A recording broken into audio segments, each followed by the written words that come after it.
할렐루야. 좋은 아침입니다. 목요일 아침 슬기로운 아침 시간 열왕기하 24장 말씀 보겠습니다. 오늘은 조금 복잡한 이야기를 시작하려고 합니다. 이제 남유다의 끝이 보이는데요. 본문에서는 세 명의 왕이 등장해요. 여호야김, 여호야긴, 시드기야. 우리가 어제까지 보았던 그 요시야 왕 기억하시죠? 남유다의 요시야 왕이 여호와 보시기에 정직 행하여서 남유다의 시선을 주님께로 돌렸습니다. 신앙의 유산을 물려받은 그 다음 왕이었던 요시야의 아들 여호아스가 그 신앙의 유산을 잘 받아서 유지하면 되었는데 유지를 못해요. 오히려 요시야의 아들이었던 여호아스는 여호와 보시기에 악을 행하였고 결국 애굽의 종으로 끌려갑니다. 그리고 애굽에서 죽게 되죠. 안타까운 일이 발생한 이후 애굽은 요시야의 다른 아들 본문의 여호야김을 이 남유다의 왕으로 세워놔요. 그러다 보니 자연스럽게 여호야김은 애굽의 눈치를 보게 되고 남유다는 애굽의 말을 잘 들어야 하는 상황이 되었던 것입니다. 그런 와중에서 애굽과 바벨론이 전쟁을 합니다. 애굽과 바벨론 전쟁 가운데 바벨론이 승리를 해요. 항상 애굽에게 눈치를 보고 애굽의 말을 따랐던 여호야김은 상황을 보니 바벨론이 더 힘이 센 것 같고 저쪽에 줄을 대야 더 오랜 시간 동안 본인이 권력을 누릴 수 있을 것 같아서 애굽을 등지고 바벨론에게 철썩 붙습니다. 그 상황을 바라보고 있던 애굽은 배신감이 좀 커졌겠죠. 그런 상황이 3년 정도 흐르고 나서 애굽이 힘을 정비하고 다시금 바벨론과 함께 전쟁을 벌이는데 이번엔 애굽이 승리해요. 이 상황을 바라보고 있던 여호야김이 한 번 더 고민해요. 아니 어떻게 이번에는 애굽이 이겨? 진짜 힘은 애굽인가 보다. 역시 구관이 명관이네. 안 되겠다. 바벨론과 등지고 이번에는 진짜 우리가 애굽에게 다시 한번 우리의 마음을 보여야 되겠다 하면서 애굽에게 줄을 댑니다. 여호야김이 왔다 갔다 간에 붙고 쓸개 붙고 막 철새와 같이 움직이기 시작한 거예요. 그 모습을 바라보던 바벨론이 또 화를 내는 거예요. 어떻게 저럴 수가 있을까? 그래서 바벨론 휘하에 있던 여러 나라와 함께 남유다를 쳐들어와서 쑥대밭 만들어 놓죠. 그리고 여호야김을 포로로 끌려가면서 여호야김과 함께 그 당시 사회의 리더들을 다 같이 데려가요. 그 당시 우리가 알고 있던 다니엘과 세 친구도 함께 포로로 끌려가는 것이죠. 게다가 남유다 안에 있는 여러 가지 보물도 가져갔습니다. 그러다 보니 이제 남유다 안에 왕이 공석이잖아요. 그 이후에 여호야긴이 왕이 돼요. 왕이 되고 여호야긴이 왕이 되고 3개월 후에 다시금 바벨론이 남유다를 쳐들어옵니다. 그때 여호야긴과 그의 어머니 많은 신하가 함께 나와서 대번에 항복합니다. 저항하지 않아요. 반항하지 않아요. 그냥 쳐들어온다는 얘기를 듣고 항복하고 종으로 끌려가요. 또 여호야김도 끌려갔고 여호야긴도 끌려갔고 게다가 많은 것들도 다 빼앗기고 그 이후 이번엔 바벨론이 시드기야를 남유다의 왕으로 세워놨지만 본문 19절 보면은 시드기야가 여호와 보시기에 악을 행한 왕이었다고 평가하고 있습니다. 23장의 마지막에 있던 여호아스 또한 오늘 본문의 여호야김, 여호야긴 다 종으로 끌려가는 수모를 겪고 있는 것도 다 빼앗기는 아주 몹쓸 일을 당하는 남유다의 모습이 본문에 등장하게 됩니다.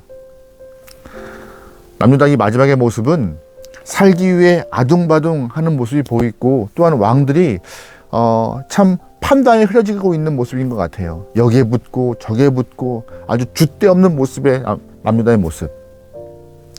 결국 요시야 왕이 물려주었던 신앙의 유산을 다 잃어버리고 오히려 악한 길로 더 빠져버려서 삶이 더 어렵게 되었던 남유다의 모습을 보면서 조금은 이해가 안 될 수가 있어요. 왜 이렇게 됐지? 왜 이렇게 상황들을 잘 파악하지 못할까? 근데 그 당시 정세를 보면은 조금 이해는 돼요. 애굽, 아수르 바벨론 이 열강 속에서 작은 나라 남유다가 살기 위해서 여기가 맞을까 저기가 맞을까 어디에 줄을 대야 더 살까 이러한 모습이 본문에 드러나고 있는데 계속 남유다는 그 문제였던 것 같아요. 어디가 길일까 어디가 답일까 어디가 힘일까 이 고민과 갈등이 끝까지 풀어내지 못하고 자꾸 왔다 갔다 하는 모습의 남유다가 오늘 본문에 우리에게 소개되고 있습니다. 쉴 새 없이 변화가 일어나는 그 상황 속에서 변화에 적응하고자 애쓰는 모습이 보이는 것이죠. 그런데 우리가 하나님 바라보지 않고 세상 바라보며 살면은요, 이 남유다의 마지막 모습과 같이 유사한 삶을 살게 됩니다. 이게 힘일까? 저게 힘일까? 이쪽이 길일까? 저쪽이 길일까?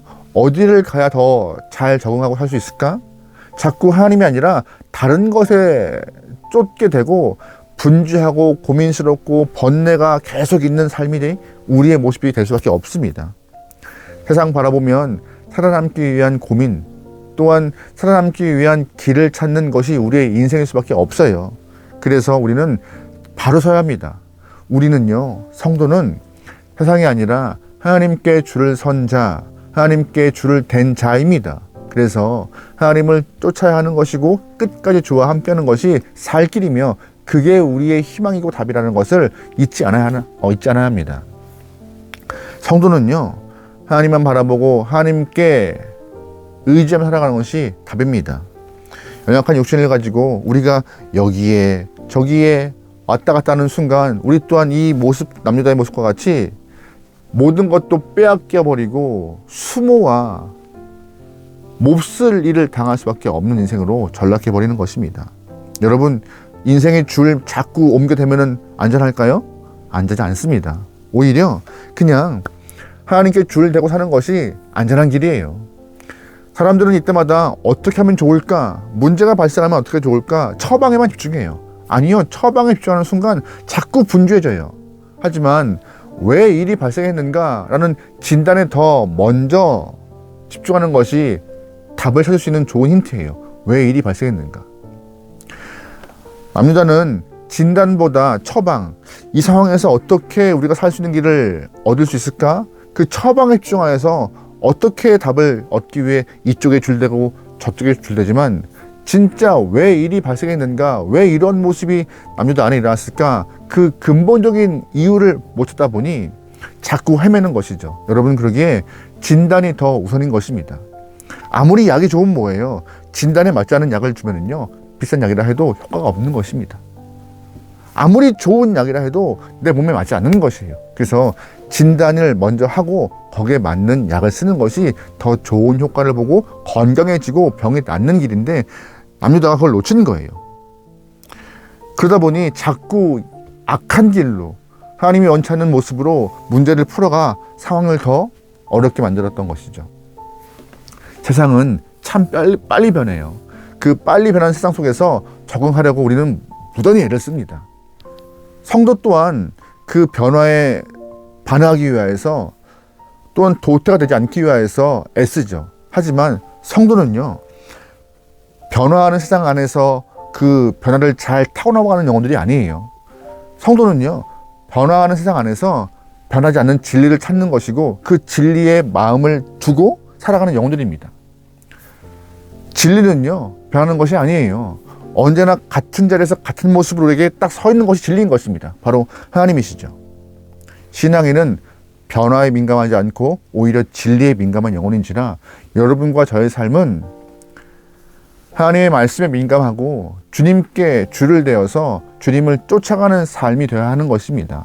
오늘 우리가 그러한 삶을 살아가야 할 것이에요. 여러분, 특별히 오늘 본문에서 여호야긴이 등장해요. 왕으로 등극하고 3개월 있은 이후 바벨론이 침략하여서 다 빼앗겨버립니다. 12절 말씀에 이런 표현이 있습니다.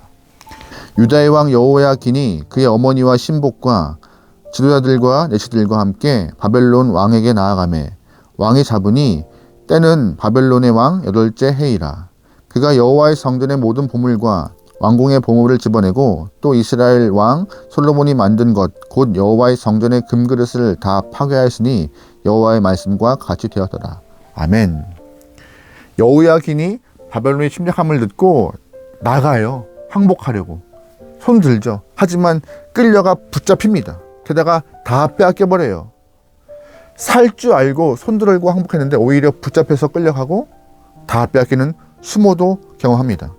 14절 말씀에 그가 또 예루살렘의 모든 백성과 모든 지도자와 모든 용사 10,000명과 모든 장인과 대장장이를 사로잡아 가매 비천하는 자 외에는 그 땅에 남은 자가 없었더라. 아멘.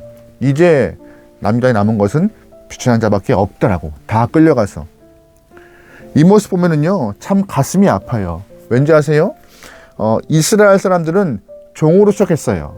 애굽의 종되었던 민족을 하나님이 들어서 땅 주고 나라 주고 힘 주어서 이스라엘로 세우셨습니다. 종인 민족을 들어서 나라를 세우신 거예요. 누가요? 하나님이. 근데 이제 하나님을 잃어버려서 다시금 종으로 가는 모습을 보게 되는 것이죠. 이 모습 잘 기억하셔야 돼요. 우리 또한 죄의 종이 되고 죽음의 종이 됐던 우리를 예수님이 들어서 생명을 주시고 잘 주셨지만 우리도 예수를 잃으면요 다시금 죄의 종이 되고 죽음의 종이 되는 거예요. 여러분의 길은 오직 예수밖에 없습니다. 우리의 답은 주님밖에 없는 것이에요. 그 길을 잃지 않고 소망해요. 마태복음 6장 말씀에 한 사람이 두 주인을 못 섬긴다고 두 주인을 섬길 수 없다고 말하고 있습니다. 그리고 마태복음 10장 말씀에 이런 표현이 있어요. 몸은 죽어도 영혼을 능히 죽이지 못하는 자들을 두려워하지 말고 오직 몸과 영혼을 능히 지옥에 멸할 수 있는 이를 두려워하라. 무슨 말이에요? 몸의 압박, 힘을 가해서 우리를 프레시하는 그런 존재에게만 두려워하지 말고 오히려 몸과 영혼을 다 심판의 길로 이끌어갈 수 있는 그 하나님을 두려워하는 것이 우리의 본분이라고, 하나님을 두려워하라라고 마태복음 말합니다. 여러분, 하나님 두려워하십니까? 두려워하셔야 합니다. 하지만 본문에 여호야긴, 시드기야는 하나님 두려워하지 않았어요. 하나님을 까맣게 잊고 있었고 오히려 눈에 보이는 바벨론, 애굽 그들을 더 두려워해서 줄을 대어 살려고 했던, 그래서 결국 종으로 끌려가고 다 빼앗기는 수모를 경험했습니다. 여러분, 그런 수모 없기를 소망합니다. 그러기 위해서는 오직 주님께만 줄 댈 수밖에 없는 영혼이 되어야 합니다. 성경은 분명히 말해요. 답은 오직 하나밖에 없다라고. 하나님, 예수밖에 없다라고. 그 예수의 길을 쫓아갈 수 있는 우리의 삶이 되길 소망합니다. 만약에 오늘 본문에 여호야긴 시드기야가 그 조상들과 같이 여호사밧이나 히스기야와 같이 쳐들어왔을 때 애굽과 바벨론이 힘을 자신들에게 프레시를 가할 때 힘으로 맞대항하지 않고 항복하지 않고 주 앞에 기도했으면 어떤 모습이었을까요?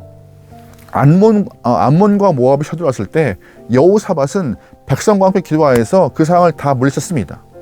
아수르가 남유다를 쳐들어왔을 때 히스기야는 그 편지를 받았다 들고 성전에 올라가서 펴놓고 하나님 좀 보시라고, 들으시라고 하면서 주님께 기도해요. 그러자 다음날 18만 5천 명을 다 하나님이 정리하시잖아요. 기도하는 영혼, 그 영혼을 통하여 주님은 힘을 보이시고 살아계심을 증명하시는 것인데 여호야긴, 히드기야 다 하나님을 인정하지 않고 등져서 결국 수모를, 비참함을 경험하는 인생이 되었습니다. 우리의 인생은 이들처럼 비참하지 않고 종으로 끌려가지 않고 다 빼앗기지 않고 주님과 함께하여서 자유함을, 생명을, 형통함을 누릴 수 있는 귀한 영혼 되길 소망합니다. 주님과 함께하여 형통함을 경험하고 자유함을 누리며 생명을 얻을 수 있는 여러분과 저의 삶이 되기를 주님으로 축원합니다. 아멘. 오늘도 승리합시다. 기도하시겠습니다. 하나님, 우리의 문제가 시선이고 마음임을 알게 됩니다.